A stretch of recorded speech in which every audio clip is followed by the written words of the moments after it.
الا جربتوا دمجتوا هاد المكونات مع بعضياتها فراه غادي يولي هاد الطاجين هذا معتمد عندكم. هاد الخضاري هذه ملي كتندمج مع بعضها راها كتعطيه واحد البنه، واحد المذاق اللي ما تشبعوش منه.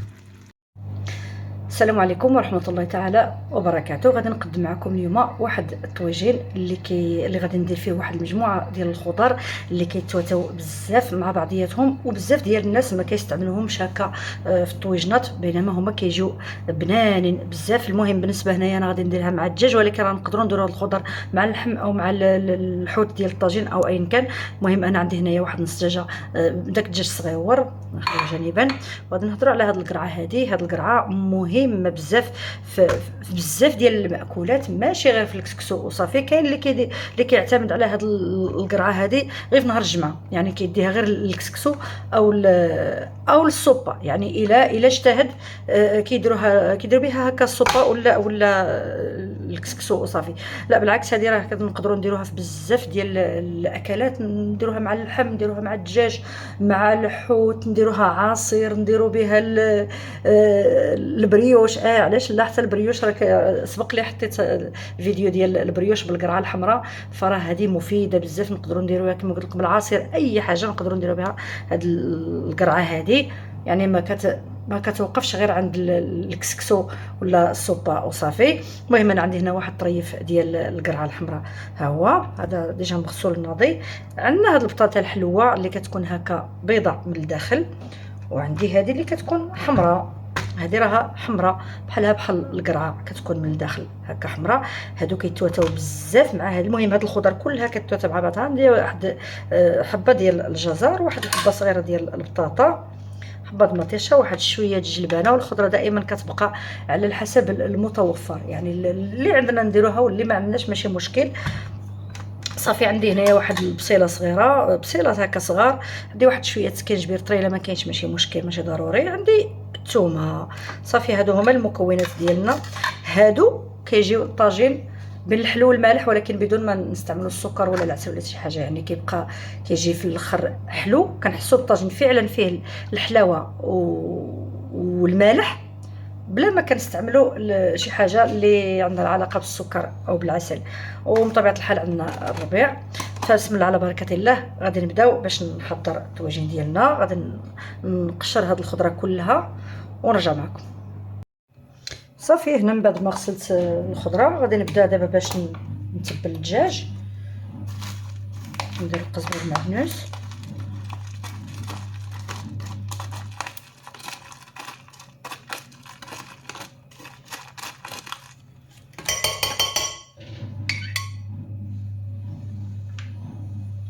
الثومه،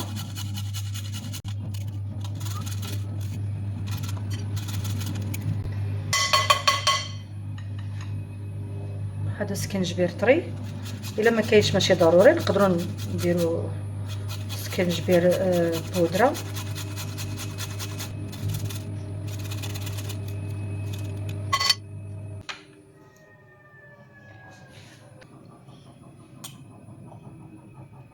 خرقوم،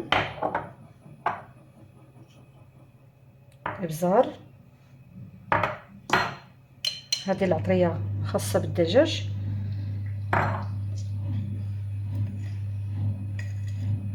ملحه، الزيت مخلطه، زيت الزيتون وزيت النباتيه.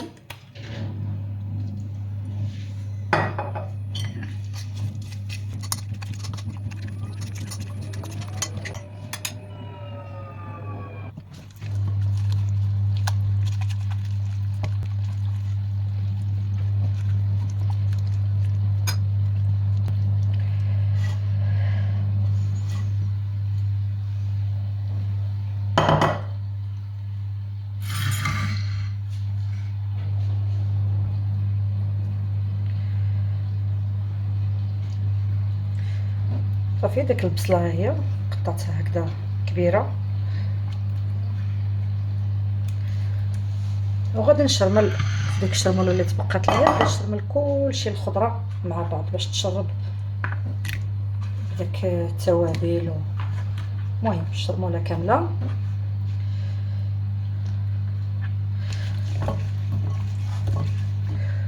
وكذلك حتى الجلبانه.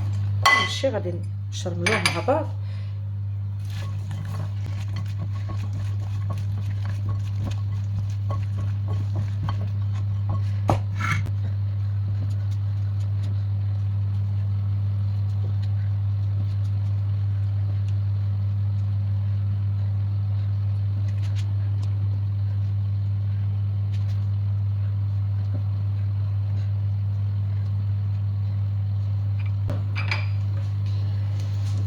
صافي، وغادي نجيبو هاد الجلبانه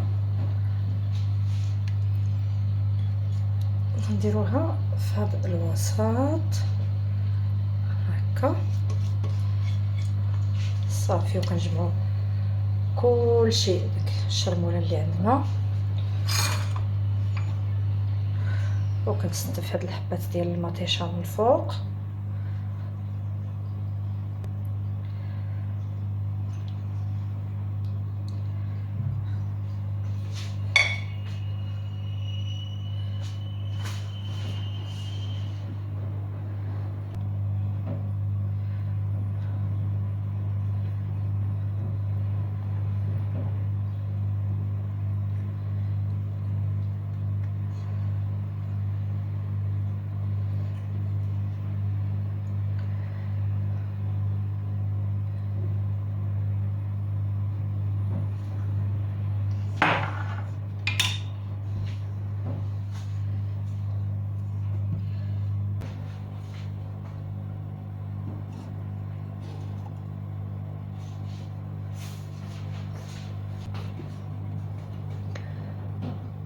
والسر ديال الطاجين باش كيجي لنا بنين بزاف، وهو خصو يطيب على خاطرو. الماء ما يكونش بكثره، انا درت هنا غير كاس صغير ديال الماء. صافي، غادي نقص العافيه، يعني كيكون قبل ديك الحديده اللي غادي نحطو فوق منها الطاجين سخونه مزيان. من بعد غادي نقص العافيه ونخليه يطيب على خاطرو وقت الكافي.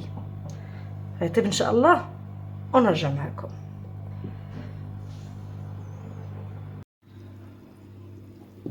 وكيكون هذا هو الشكل النهائي للطاجين ديالنا اللي جاي رائع بنين بزاف صراحه. والله العظيم ما تشبعوش منه. هاد الخضاري هكذا مني كنشاركوهم راه كيجيو بنانين بزاف. كنتمنى يعجبكم الفيديو. الا عجبكم ما تنساوناش اللايك والاشتراك. الى اللقاء.